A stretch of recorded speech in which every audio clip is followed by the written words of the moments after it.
চলেন এই ক্রিস্পি আলু বেগুনের চপের রেসিপি শেয়ার করি। তো প্রথমে আলুটা আমি যেভাবে রেডি করি সেটাই শেয়ার করছি।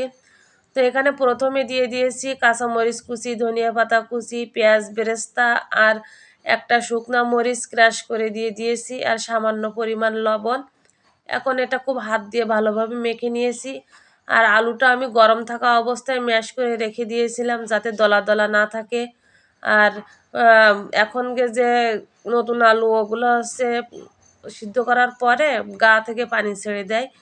তো যার জন্য আলুটা নরম হয়ে গেলে কিন্তু আলুর চপটা খেতে মজা লাগে না।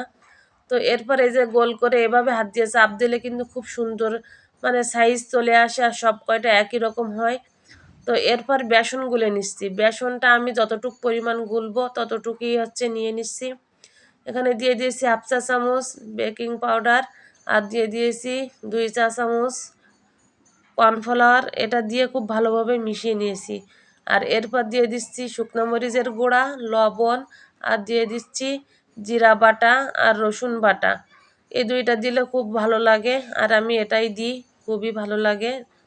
তো এরপর দিয়ে দিচ্ছি 2 টেবিল চামচ গরম তেল দিয়ে এটা কিন্তু ভালোভাবে মিশিয়ে নিচ্ছি। এটার কারণেও কিন্তু চপটা অনেক ক্রিস্পি হয়, দীর্ঘ সময় মশমশা থাকে। আর কর্নফ্লাওয়ার তো দিয়েছি, আপনাদের কর্নফ্লাওয়ার না থাকলে আপনারা চালের গুঁড়া দিতে পারেন। সেক্ষেত্রে কিন্তু চালের গুঁড়াটা দিয়ে আগে গুলে 2-3 মিনিট দেরি করবেন, তারপরে হচ্ছে চপ ভাজতে যাবেন, কারণ চালের গুঁড়াটা একটু ভিজতে দেরি হয়।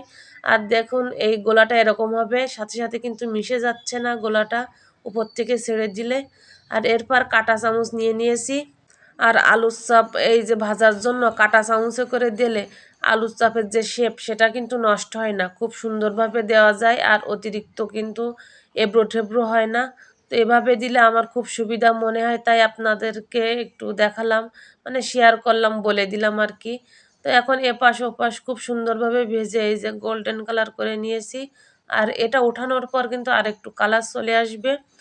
তো এটা উঠিয়ে নেওয়ার পরে এবার একটা মজাদার চপ ভাজবো, আপনাদের দেখাচ্ছি। এই যে এখানে হচ্ছে রয়েছে লাউ কেটে নিয়েছি। তো লাউয়ের চপটা অনেক মজা হয়, এটা খেলে কিন্তু গ্যাস ট্যাস কোনো কিছুই হয় না। তো এই যে এটাও খুব ভালোভাবে ভেজে নিয়েছি। তো লাউয়ের চপ আর আলুর চপ দুটোটা ভাজা হয়ে গেছে।